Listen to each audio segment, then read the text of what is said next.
샬람 야웨쿰, 하나님의 축복이 여러분과 함께 하시기를 바랍니다. 오늘은 욥기서 26장 1절로 14절의 말씀을 가지고 하나님의 능력이라는 주제로 묵상한 것을 나누어 봅니다. 사람이 살아가다 보면 실제로는 가진 것이나 능력은 보잘것없으면서도 잘 아는 사람이나 친인척 가운데 고위직이 있거나 형제지간에 높은 지위를 가지고 있거나 힘이 있는 경우가 있으면 그는 참 기고만장하는 모습을 보게 됩니다. 무슨 일에든 안 끼는 데가 없고 꼭 끼어서는 자신의 의지를 강하게 피력하기도 하는 사람들이 종종 있습니다. 또한 자신의 의지대로 진행되지 않을 때에는 꼭 누군가의 이름을 팔아 자신의 주장을 관철시키려고 합니다. 왜 그럴까? 왜 꼭 자신의 주변에 잘된 사람들을 내세우는 것일까? 아마도 그것은 두 가지 연유에서 비롯된 것이라고 생각이 듭니다. 먼저는 자신이 자라온 어린 시절에 참 힘들게 자랐거나 자기가 하고 싶은 것을 다 하지 못하고 자라왔거나, 다음으로는 자신이 갖고 있는 능력이 부족하거나 배움이 부족하거나 입지가 좁기 때문일 것입니다. 그것을 우리는 대리만족이라고 부릅니다. 자신은 내세울 것이 없으니 주위에 있는 사람을 사귀고 그런 사람을 내세워서 나는 이런 사람이 주변에 있다, 스스로가 대리만족을 하는 겁니다. 내 주위에는 이런 사람들이 있다, 그러니 나를 우습게 보지 말아라. 아마도 그런 것 아니겠습니까? 교회에서도 이런 일이 비일비재합니다. 오늘의 교회가, 아니 하나님의 사람들이 참 많이 부패했다라는 생각이 듭니다. 우리 하나님의 사람들이 가져야 할 자세는 불의한 일이 있을 때 그것을 고쳐나가는 것을 강하게 요청하는 겁니다. 그렇게 하는 데에는 대단한 용기가 필요하지만 사실 하나님이 우리 배경이 된다고 분명히 믿는다면 그것은 어려운 일이 아닐 것입니다. 자신 주변의 사람들이 배경을 믿고 그들을 내세울 것이 아니라 자신은 학식이 부족하고 능력이 부족하고 입지가 부족해도 하나님의 배경을 믿는 것이기 때문에 더욱 당당할 수가 있어야 되는 겁니다. 제가 잘 아는 후배 한 명이 있습니다. 그 친구는 고등학교밖에 졸업을 못했습니다. 그래서 방송통신대학을 통해서 그는 공부를 꾸준히 했습니다. 그리고 그는 석사, 박사 과정을 거쳐서 지금 활동을 하고 있습니다. 이제 40 중반 넘은 이 친구지만은 이 친구는 늘 자신은 자기보다 좀 아래인 사람은 쳐다보지도 않아요. 대화도 안 합니다. 개구리가 올챙이적 생각하지 못한다고. 그리고 그 사람은 꼭 자기보다 좀 레벨이 높은 사람들을 가까이 하고 그 사람들한테 참 잘합니다. 그리고 어디 가서는 나하고 가까운 사람이 이 사람이야, 이 사람은 나하고 이런 사람이야, 이런 관계야. 늘 이런 식입니다. 제3자가 바라볼 때 어떻게 생각하겠습니까? 아니에요? 아니죠. 그건 자기 자신 스스로를 거짓으로 만들어가는 겁니다. 우리 하나님의 사람들은 지금 배우지 못해도, 능력이 부족하고 학식이 부족해도, 백그라운드가 없어도 얼마나 떳떳하고 당당합니까? 이 세상에 아무리 지위가 높은 사람이라 할지라도, 아무리 대통령이라 할지라도, 국회의원이라 할지라도 죄 없습니까? 있습니다. 그러나 그들은 죄사함의 은총을 얻지 못했습니다. 그러나 우리는 그들이 지은 죄보다도 더 작은 죄를 짓고 가면서도 늘 우리는 죄의식 속에서 살아가고 있습니다. 그 죄의식을 어떻게 우리는 감당해야만 할까? 바로 십자가에서 나를 위해 피 흘려 돌아가시고 과거와 현재와 미래의 모든 죄까지 도말해 주신 예수 그리스도의 십자가의 이 죄사함의 은총과 구속의 은혜가 저에게는 있습니다. 그렇기 때문에 예수 믿는 사람들은 타인이 아닌 정작 자기 스스로가 떳떳하고 당당해질 필요가 있는 것입니다. 오늘 하루가 우리가 그런 하루가 영위되어야 되겠습니다. 이제 본문 1절로 4절을 한번 읽어봅니다. 욥이 대답하여 가로되 내가 힘없는 자를 참 잘 도왔구나. 기력 없는 팔을 참 잘 구원하였구나. 지혜 없는 자를 참 잘 가르쳤구나. 큰 지식을 참 잘 나타내었구나. 내가 누구를 향하여 말을 내었느냐? 네 신이 내게서 왔느냐? 참 어려운 말이겠지만 이 말씀을 한번 곰곰이 깊게 곱씹고 곱씹어서 한번 묵상해 보시기 바랍니다. 욥은 새 친구들이 돌아가면서 많이 지적하고 충고하는 것을 지금까지 들어왔습니다. 하지만 그들의 충고는 하나같이 전곡을 찌르지 못한 것임을 잘 알고 있습니다. 누가요? 그 자신들이 잘 알고 있습니다.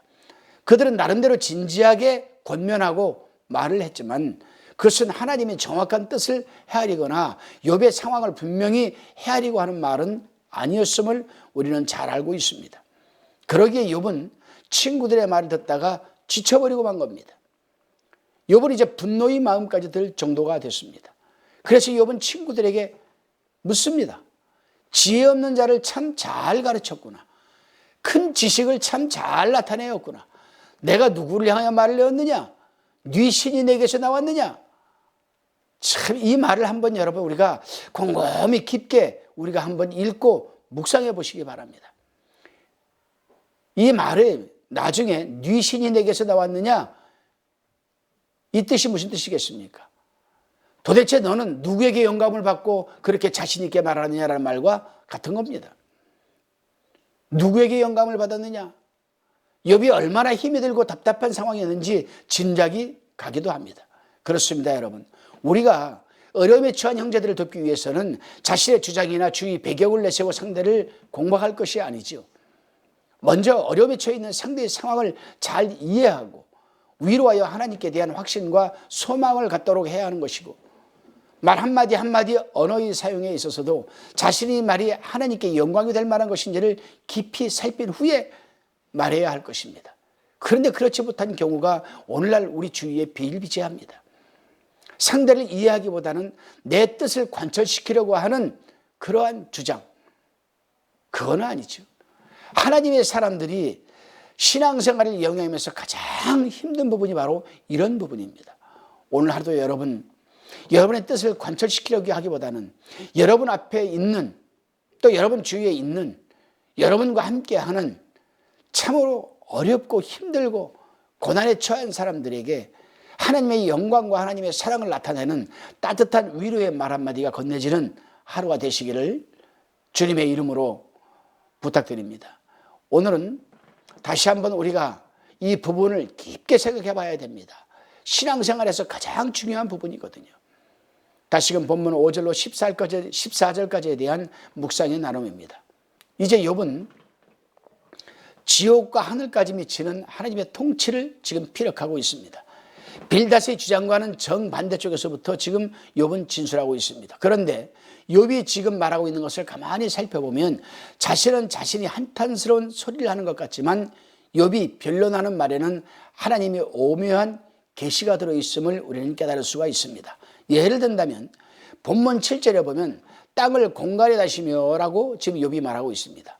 또 8절에선 물을 빽빽한 구름에 싸시나 구름이 찢어지지 아니하느니라라고 지금 말하고 또 있습니다. 여기서 땅이 공갈에 달렸다는 말은 욥이 살았던 당시의 사람들은 상상도 못할 말이었습니다. 또한 물을 빽빽한 구름에 싸시나 물이 순환 법칙도 당시 사람들은 상상도 못할 만큼 엄청난 충격이었습니다. 그렇습니다, 여러분.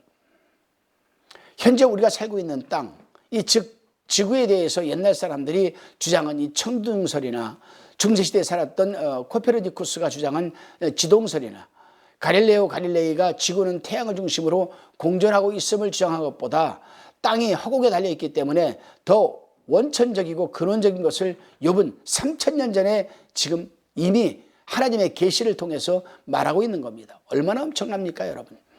3000년 전에 무슨 지동설을 주장할 수가 있겠습니까? 천둥설이 있었겠습니까? 태양을 중심으로 땅이 공전하고 있다를 어떻게 할 수가 있겠습니까? 바로 하나님의 이 감동과 계시, 지금 욥은 그 하나님의 감동과 계시로 지금 이 말을 하고 있습니다. 다윗이 시편 22편에서 자신이 도망다니면서 하나님께 원망스러운 말을 시적으로 표현을 했습니다. 자신은 아무 생각도 없이 지금 자기가 당하고 있는 고통을 지금 표현을 한 건데, 시적인 표현으로. 그것이 예수 그리스도께서 십자가에서 달려 돌아가시던 당시 상황과 가상칠언에서 말할 내용을 미리 계시한 것임을 다윗이 알았겠습니까? 몰랐지요. 이것이 바로 하나님의 감동입니다. 오늘날로 말하면 성령의 감동이죠. 하나님의 신이 다윗에게 감동을 시키고 다윗은 자기가 받는 고난을 그대로 시적으로 표현을 했지만 그것이 나중에 예수님이 십자가에서 돌아가실 상황, 또 십자가에서 하신 7마디 가상 칠언 그 내용, 그것을 그대로 표현한 건 줄 다윗이 알았겠습니까? 몰랐지요. 이 부분은 시편 21편 1절과 마태복음 27장 46절, 또 시편 22편 전체를 잘 한번 읽어보시고 사복음서에 나타난 예수님이 십자가에 달려 돌아가실 때의 상황과 한번 비교해 보시기 바랍니다. 놀라운 하나님의 계시가 거기 매치가 됩니다. 그렇습니다, 여러분.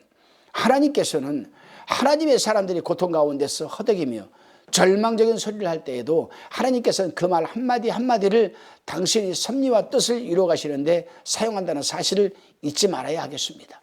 비록 지금 우리가 아주 힘든 고통의 환경에 처해 있다 할지라도 우리는 이 말 한마디를 참 조심스럽게 해야 됩니다.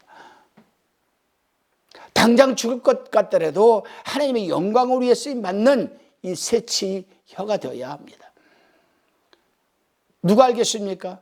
내가 지금 말하고 있는, 하소연하고 있는 이 말이 훗날 하나님의 구속을 이루어가는데, 한나라 확장 사업을 넓혀나가는데 쓰임받게 될지 아무도 모르는 겁니다. 기도하시겠습니다. 주님, 비록 제가 부족하고 배우지 못하고 입지가 좁아도 내 주변에 잘된 사람들을 내세울 것이 아니라 오직 하나님 한 분만을 내세우며 영광 돌리게 하옵소서.